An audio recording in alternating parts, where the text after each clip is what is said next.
Good afternoon, everyone. Welcome to History and Evolution of New Hampshire Architecture with Nadine Miller of the New Hampshire Division of Historical Resources. My name is Maggie Steer, and I work for the New Hampshire Preservation Alliance, the sponsors of this 10th Old House and Barn Expo. We're the statewide, membership-based, nonprofit historic preservation organization. The Expo is part of our ongoing and expanding work to help provide information to people like you who are caring for old homes, barns, and community landmarks. We hope that you'll become a member of the Preservation Alliance if you're not already. Memberships are our lifeblood to help us with programs like 7 to Save, our assessment grants, advocating at the state and local level, and increasing the preservation toolbox so we can encourage more preservation investment around the state. Visit our booth down at the Expo floor after this session if you'd like. Nadine Miller is the Deputy State Historic Preservation Officer at the New Hampshire Division of Historical Resources. She oversees federally funded and permitted project review for historic resources, enjoys working with stakeholders to identify preservation tools that protect significant resources, and she helps provide opportunities for the public to appreciate historic properties through presentations and workshops. Nadine, I can't believe this, has 33 years of experience. That doesn't seem possible. Of experience in the field, including 17 with the state of New Hampshire. She will speak for about 40 minutes, and then we have a 10-minute question and answer session. And as with the previous session, Manchester TV is going to be taping this, so if any of you have objections to being seen on camera, please raise your hand. Okay, terrific. Thank you, and welcome, Nadine. We look forward to your talk.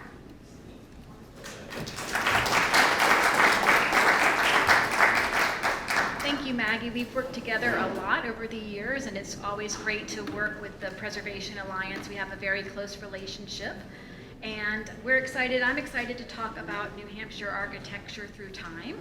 And so we'll get started.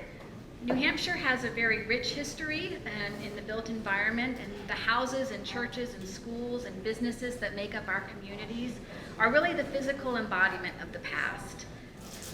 When you learn how to read a building or read a landscape, you can understand a little bit more about its history, how it's evolved, and it gives a little insight into who may have built the house or the area.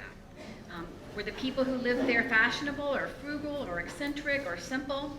And this presentation will basically give an overview of how to look at certain elements of a building to piece together the puzzle of what style is it. And when we know what style is it, it often gives us clues as to when it was constructed or maybe how it changed through time. And I also like to look at the broader landscape, and when we look at our stone walls and cellar holes and when roads were laid out, that also gives us a big broad history of our region. So this talk will talk about that, and we'll transition to some examples of common architectural styles through the years, and then touch on those buildings that don't necessarily have a style, but we call them a form, okay? And then we'll conclude with some resources at our office and other offices that can give you some more information about how to research your property. So we'll start with who we are. I see some of you have already come to our booth and grabbed some information, but you're welcome to stop by afterwards. We're right behind the Preservation Alliance. And as Maggie said, we're the State Historic Preservation Office. So most of our programs are federal or state in nature. We run the State and National Register of Historic Places program, which both are very popular and can also open up grants to nonprofits and towns. We also have the State Historic Highway Marker Program, which has been contentious but very popular and interesting over the last year or two. We have archaeologists in the summertime, have field schools that you're able to volunteer at, so that's always a great opportunity.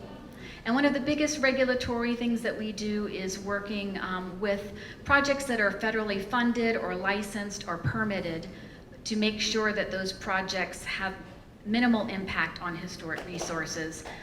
When the Northern Pass came through, we were very busy with that project. So as I mentioned, we have a lot more information at our booth if you're interested in learning more about us.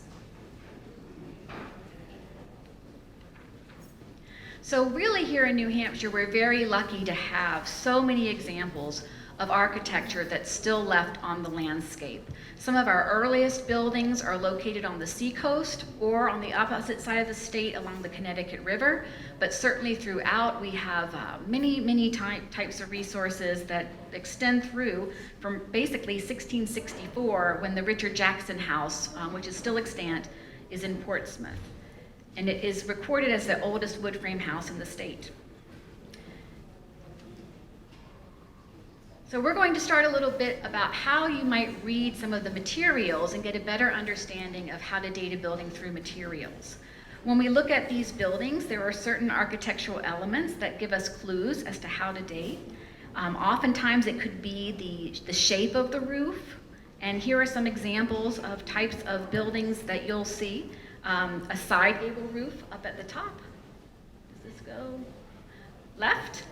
The gambrel roof, which is often either very early architecture or from the 1930s.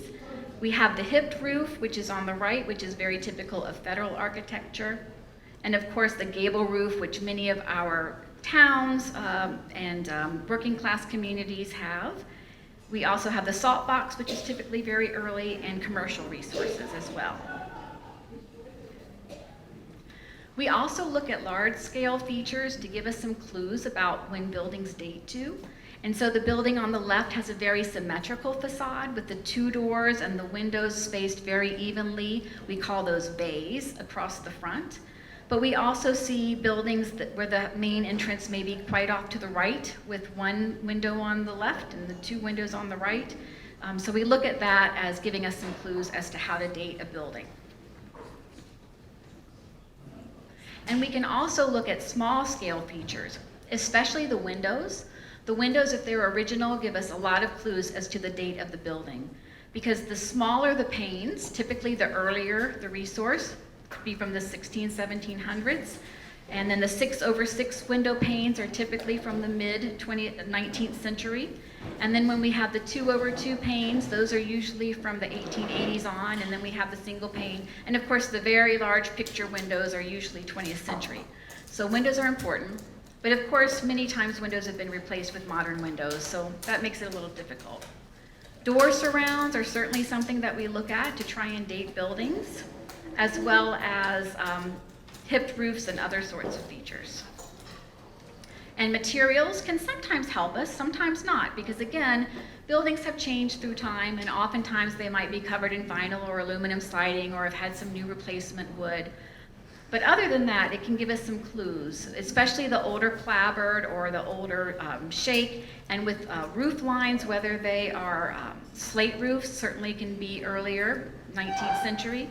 And even where we're looking now at modern materials from the early 20th century, such as asbestos tiles and asphalt, that gives us a date as to the early 20th century. So, and actually in Exeter, there is a property that has some of the earliest aluminum siding from the 1940s. So it's surprising how far back that goes. As I mentioned, there are other decorative elements that can help us date, like the dormers, the different shapes, depending on the style. And the porch, balustrade, and types of porch features are important. Brackets on the top of the roof line can be important to date, and the coining, which is at the corner, often of more civic buildings such as libraries, can help us date buildings. So we'll start with the early period, the colonial period, which is a very broad period, 1600 to 1820. And there really isn't such a thing as a colonial house as a style. It's really a period. And you'll find that too with Victorian. There isn't a Victorian style, it's really a Victorian period. And within those periods, there are different styles or types of houses. So the two most common in this colonial period, which we still see in New Hampshire, is the Georgian, which goes from 1700 to 1780, and the Federal, which is about 1780 to 1820. And you'll see early on in the history of architecture in this country that many of these houses reflect back to the English styles that folks were familiar with who were coming over to our country and settling here. So here's a great example, the Moffat Ladd House in Portsmouth, which is a Georgian house. It has the roof balustrade or widow's walk, which is common especially in areas close to water. The cornice at the top is emphasized with the dentils or the tooth-like dentils. The double-hung window sash has smaller panes. There's a centered entrance with paneled door. This one has the corner coins that we talked about, and the doors and windows are very symmetrical. And if you go to Portsmouth, there's going to be many houses of this time period still extant.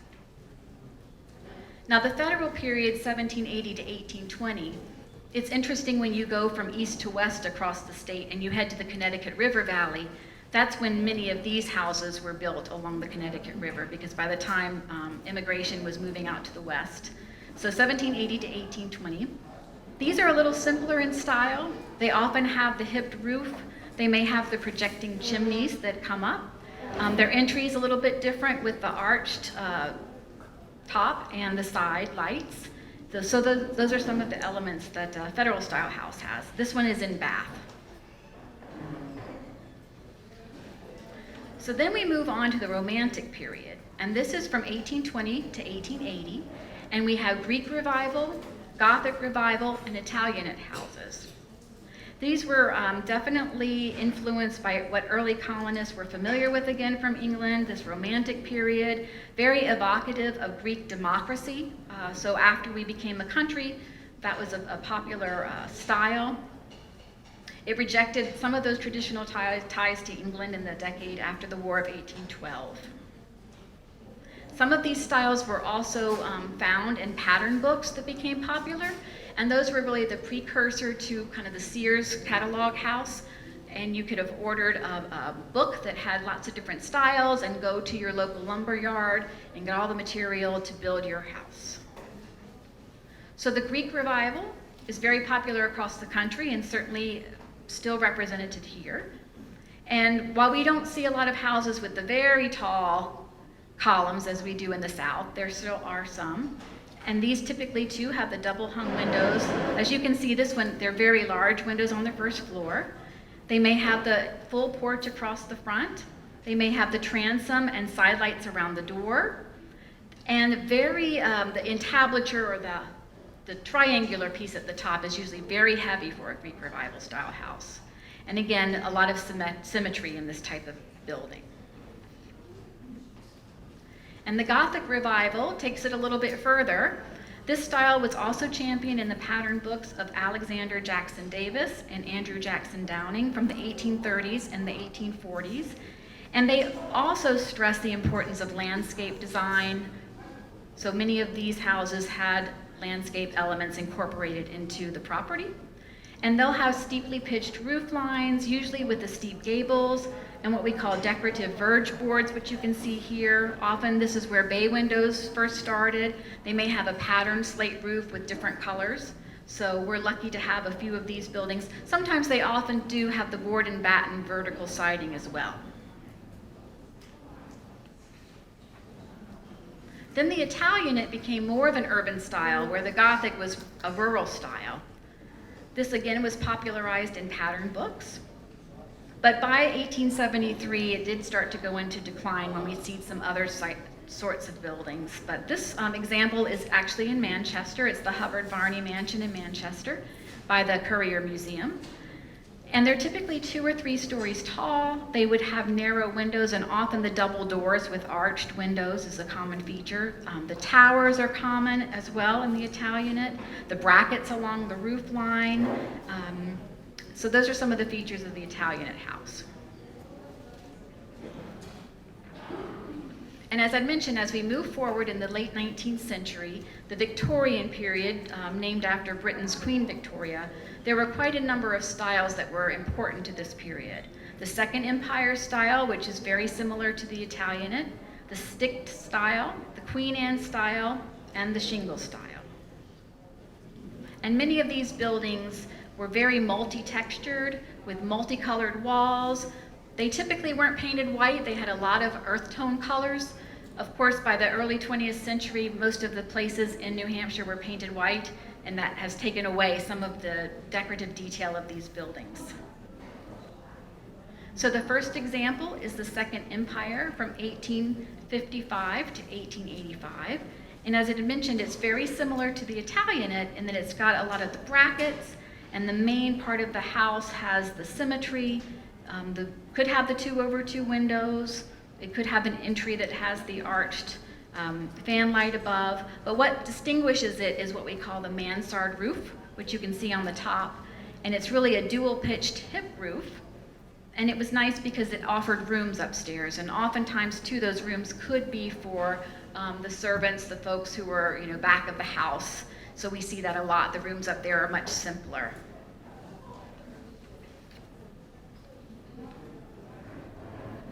And the stick style is from 1860 to 1890. We don't see too many of these.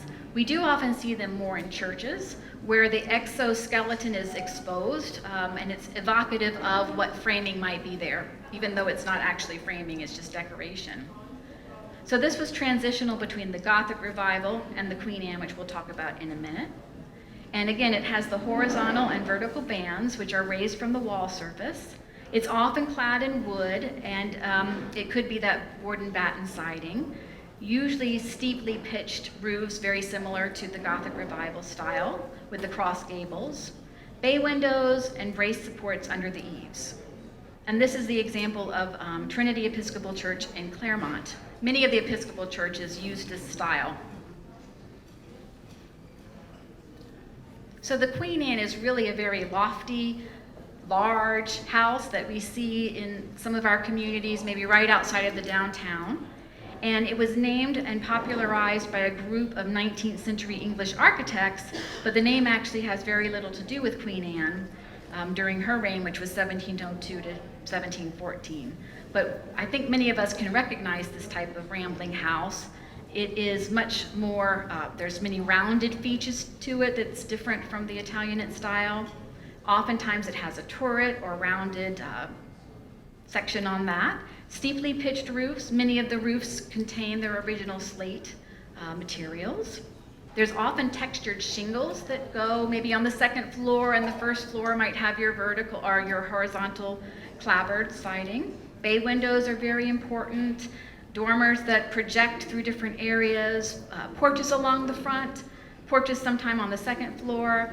And these certainly were very large houses that often did require a lot of help to maintain, servants. And so by the early 20th century, when times were changing, we're going to see some different types of houses that evolved. And the shingle style is very close in line with the Queen Anne. Sometimes we interchange these. But the shingle style is also a uniquely American adaptation, and it often had the shingles on the outside. And many of times we see these along the coast as well, in Rye and other areas around the same time, 1860 to 1890. It also had the steeply pitched roof and the cross gables. You can see this one has a very asymmetrical facade. And this one has a wall cladding of continuous wooden shingles rather than the clapboard. This one is in Concord. It's the Governor Frank Rawlings house in the northern end of town. So then we're going to move to the eclectic period, and you can see these houses keep evolving with more decoration through time. This is 1880 to 1940. And this style drew upon many of the preceding styles or elements and sort of mashed them all together. So we'll start with the Colonial Revival. And many of these Colonial Revival houses could be found in early suburbs, especially around Concord and the city of Manchester, outside of the downtown from 1880 to 1955. And Colonial Revival refers to the rebirth of interest in the early English and Dutch houses from the early settlement period of the East Coast. And also in 1876 was the Philadelphia Centennial, and that brought about an awakening of more interest in colonial architectural heritage in the country. So here's a very high-style Colonial Revival house, which has double-hung sashes with multi-pane glazing. The front door is accentuated with the porch. The windows were frequently in pairs. Again, it was a symmetrical facade. But around our state, there were a lot of colonial revival houses that are much simpler than this, and we see those in rural areas. A lot of times, too, a house may have been built as a Greek revival house in the 1830s and then updated in the colonial period with a porch on the front, or the windows were changed. So the evolution and change of a building gives us some ideas of who lived there through time. And the Dutch colonial revival, 1890 to 1930, again, we often see these in early suburbs with their gambrel roof. And these really weren't too evocative of the early Dutch precedent, but we called it that. The Tudor revival is another great example, and often again we see most of these in that suburban period, because 1890 to 1940 is when many of our early suburbs came around. This refers to late medieval English prototypes, though very few examples in America really mimic that architectural characteristics of Tudor England. But typically there could be large chimneys, and the facade may be dominated by one or more prominent cross gables, a very steep pitch roof again, the decorative half timbering, and tall narrow windows are typically part of this style. And this can go up to the 20th century. We'll see some more modern examples of this style as well. And one of my favorites is the bungalow craftsman. I wish we had more of these in the state. I grew up in Florida, in the northern part, and we had thousands of bungalows, but not so many here. But this style, again, was really evolving out of the Queen Anne style, when we had a lot of workers who could help families take care of their houses. And then by the early 20th century, that industry sort of died, and the housewife really had to take care of her own house. So the smaller houses started to come into style. And there were two California architects, Green and Green, who practiced in Pasadena from 1893 to 1914. And they drew upon much of the English arts and crafts movement to use a lot of natural materials in the bungalow craftsman type house. And these two were very popular through pattern books, through Sears and Roebuck and other types of companies where you could buy all of the material. It could come by train, be shipped, and built right on your property. So this is an example that has low-pitched gable roof and the roof rafters with the decorative half timbering. They often had that large porch across the front, and they may have the bay windows that usually represent where the dining room was, so we can read from the outside often how the plan on the inside is laid out. And now we're moving into the mid-century modern period, because for us, any building that's greater than 50 years old has the potential to be considered historic. So we are already up to any building that dates to 1974 or earlier.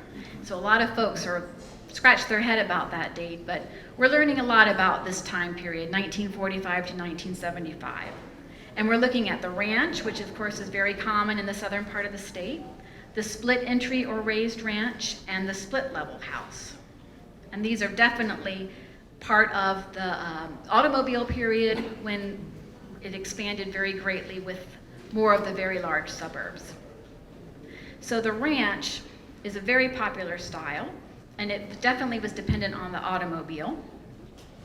Oftentimes there were large lots that these buildings were built on because they were very horizontal and low, and they can often come out of Frank Lloyd Wright's prairie-style buildings with the roofs that overhang the building a little bit. There's usually very limited detailing. The windows could have casement or awning or slide windows or large picture windows as well. And usually there's an internal garage or a covered parking area because of the reliance on the automobile. And again, we don't necessarily call the ranch a style. It's really more of a form and a type, but we have it here because it's so prevalent. And we're learning more too about the split entry or the raised ranch from 1945 to 75. And this is basically just taking the ranch and lifting it up and having a full basement with windows. So we see a lot of these, I think, for sale in the communities. So this design reflected what people wanted in interior living space. They really wanted to have the downstairs and have some quiet living areas upstairs and separate the bedrooms out. And again, this had the incorporated garage, which was very important. And the split level is different than the split entry. So the split entry is the type of house when you walk in and you can either go upstairs to the living room or downstairs to the basement immediately. Whereas the split level, you're going to walk into the living room area and then walk up to the bedrooms, which are typically, in this example, over the garage. So this was just a variation on that.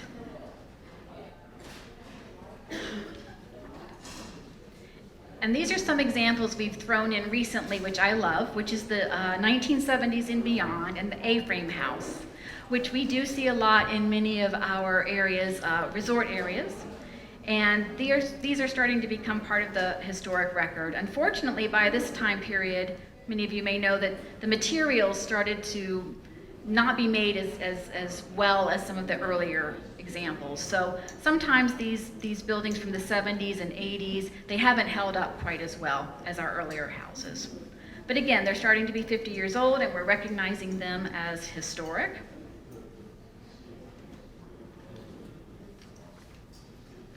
This was also, the A-frame was also very good in mountainous areas because of the steep roof and how the snow could fall off. And this is another new style, the shed style, that we're starting to learn about a little bit more. These started in the 70s and went through the 1990s. They're very angular. They're a juxtaposition of box-like forms capped with a single slope shed roof often. Many times they were vertical wood or shingles, and their entrances were typically recessed and obscured. One of the examples of a community that has a number of these is in Eastman in the Dartmouth Lake Sunapee region off of I-89. And now we're getting into what we're calling the neo-eclectic movement, kind of almost your McMansions here. And we haven't studied a lot about these, but we're getting ready to. So often these buildings were builders or spec houses that folks at this time were coming back to the traditional architectural style after they had had more of a modern style in the mid-20th century. So here's that example of the Tudor neo-colonial and neo-examples of those. And we have, I'm sure many of us have seen a lot of these. So when we don't look at style, we can then move back to building forms and plans. And often many of the buildings in the early time period, in the early 1800s up to the early 1900s, we look at form rather than style. And so some of the very common forms that you might recognize in our state are the center hall plan, which are many of the early farmhouse types and colonial time period. The side hall plan, which you usually walk through the door and you've got the stairs right there and the living room's off to your left, and often those are embellished with the Greek Revival style. And certainly the Cape, very, very common house type in this state, going from the 1820s all the way up until the, even today, they're building mini Cape houses.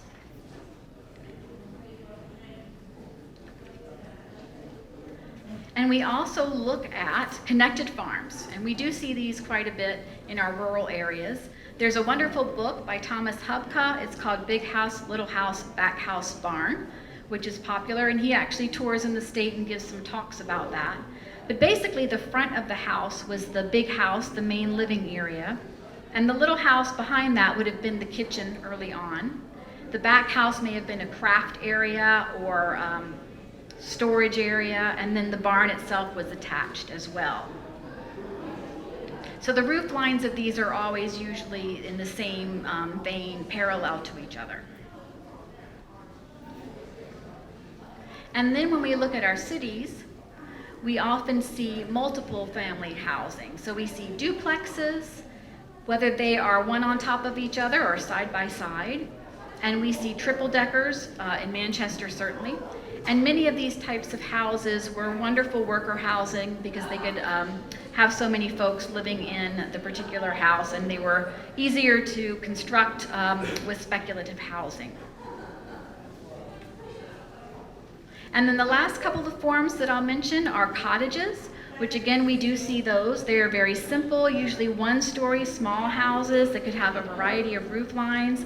They rarely have any style. They're different from a bungalow. that they usually do have a full width porch across the front. And then the American Foursquare, which is a very boxy house. And again, usually that doesn't have a style, but could have some embellishments. And that's around the early 20th century. And again, we see those Foursquares in catalogs or prefabricated houses. Many of those houses also have built-ins, fireplaces, and other types of nooks and things like that. So we'll finish a little bit early so there can be some questions, but I do want to talk about some of the resources that our office has and that are available at libraries. We host Emmett, which is our online database that has surveyed resources that have been digitized and are available by town. Right now it's a subscription-based service, but we're making it free by the end of the year.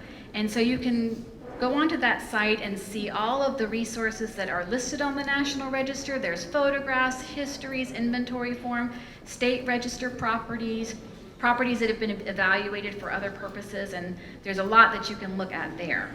And then the Field Guide to American Houses was Virginia McAllister wrote that book back in the 80s, but it's just come out with a brand new updated edition, and that's where some of these modern styles are talked about more.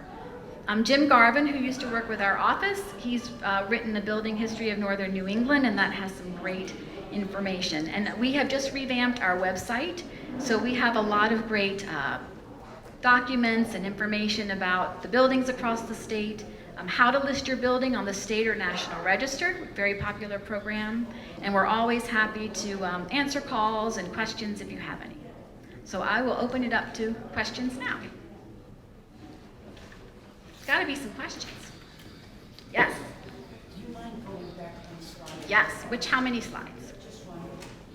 Right there. The home on the upper left. It looks chimney, chimneys, like sort of a Greek revival-esque kind of house. So you didn't give a date for these kinds of houses.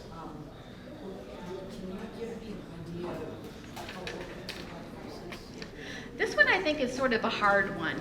It kind of embellishes a number of different types of styles. To me, if I looked at it, it almost has that Gothic revival style because of the center cross gable right there.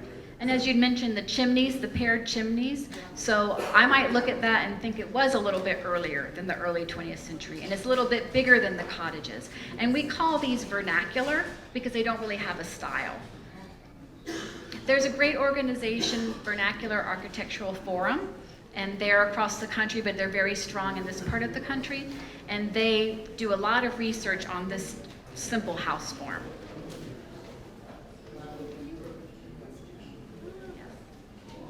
The question was about the style and how was it different from the cottage style and what were some of the clues for it. Yes? My question is, what is the transition from post and beam style to stick building? Right. Post and beam style to stick building. So many of our early examples of the Federal style and the Georgian style were definitely the timber frame. And then by the 1830s with the Greek revival and certainly the mid-19th century, we've got the balloon frame, and that just gets even fancier with the Queen Anne style. Yes? So obviously in New Hampshire we have quite a lot of woods. We also have like quarries. So is there, do you see more timber frame or masonry? What do you generally see in houses? That's a great question. The question was about materials and that we have a lot of quarries. And do we see more houses built of stone, or do we see more of the timber frame or the wooden houses? And I think we see more wooden houses. I think because, again, we have a long history of lumber and the tall pines that were shipped across to England for their ships. And I think the folks who came to our country in the 1600s and a little bit later of Scotch-Irish descent and English descent were more experienced in building out of wood. So I worked in Pennsylvania for many years, and there are a lot of stone houses in that area, far more than there are up here. Another thing we see sometimes too, though, are brick houses. And a lot of those early brick houses would have been centered around a brick making area where clay was very strong. And if, in this area, if you go to Hooksett, there was brick making there that a lot of the brick company, Head I think was the name of the company, actually provided the brick for Manchester City Hall and a lot of the mills. So that's interesting to do some research about your community and learn whether or not that was important. If you see a lot of brick houses, you'll probably learn that there was a brickyard nearby. How about any more questions? Yes? You didn't mention chalets, and I'm thinking of ski chalets up in Marshall. I think they were built, or flooded them in the 70s, so they could meet that. Are they recognized, or is it that does there need to be a threshold of enough of these styles to be able to receive the kind of recognition? So the question was about the chalet styles, which we look at a lot of, again, those resort areas, and I think they go hand in hand with the A-frame. They're from around that same time period, 50s, 60s, 70s. We see them a lot in the ski areas. And I think they're definitely a recognizable style, especially in our state. And they certainly could be historic in nature. I think Middersall up in near Cannon has a lot of that style, and although we haven't evaluated that as a historic resources, I think it certainly could be. And that's an example too, I think, of the materials that maybe were not of the highest quality in that time period, 50s and 60s. The wood wasn't as strong as the wood from the 1820s, and so a lot of those houses are now suffering from either neglect or just hard to keep pace with the deterioration of that quality wood. So you're probably having to invest, especially with the decorative trim on the porches that were cut out. But I do like that style. I think it's very interesting. Yes? Is there a style of house called a Waylander, or is that a real estate? I love that you asked that, because our very first thing was, that is a myth. That is definitely a style that real estate folks up here have made up. And it really is basically, you know, you've got your gable front. They're typically in the 2 stories, and we would call those vernacular, but many of them could have elements of the Greek Revival style, and we do see them in working class communities. They may be that side hall example when you walk in and the stairs are right there. So there really isn't a New Englander style. It's definitely the realtors. We're trying to work more with realtors to present them with this sort of information. And we've had some successes and non-interest as well. So we just follow. Oh, good. Well, you know, we have technical assistance, so I think we already talked about that, so that's great. Anybody else? Yes. Is there a period where, in the colonial era, where they changed from the center chimney to the 2 chimneys on the end, or did they just build both pipes? I think the center chimney is definitely, typically could be earlier. And that would be the hearth that would go all the way down into the basement, and you've got your kind of beehive at the bottom. And the form, the way that the interior is laid out is much simpler with that, because you've got the big chimney that's sort of in the way. And I think by having the 2 chimneys could also represent when technology evolved with heating, and you might have more of the wood stoves that were in the fireplaces. And so it was around that time when it tended to change. Yes? When did the plaster and mat stop? The plaster and so lath and plaster, I think that's a good example too. You know, it really depends on the area, because as I mentioned, I lived in Pennsylvania. I lived in an area where there were a lot of Amish and Mennonite workers, and our house back then was built in 1950, and it still had the lath and plaster at the time, so they continued with that building tradition. I'd say certainly by the 1920s, when we had some more technology in with the fiberboard and kind of earlier sheetrock, that was sort of the time when things changed a little bit. But we certainly have some specialists who still work in plaster and can help fix up your walls if you have problems, and the Alliance has a nice directory with folks who do that work. Anything else? Well, thank you so much.